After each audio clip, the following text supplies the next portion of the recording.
In this video we're going to look at the properties of parallelogram. First thing is it has two pairs of equal sides.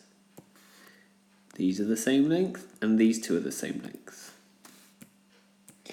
Also had two pairs of equal angles, the ones that are opposite each other, so those two are the same size and those two are the same size.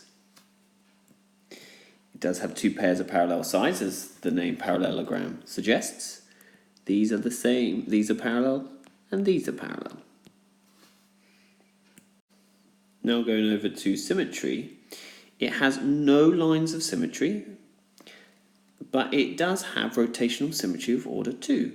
Let's have a look.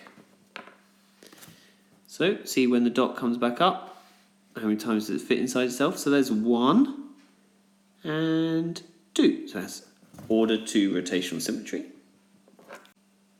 And moving on to the last property, diagonals don't meet at 90 degrees but split into equal sections. So let's put our diagonals on, corner to opposite corner.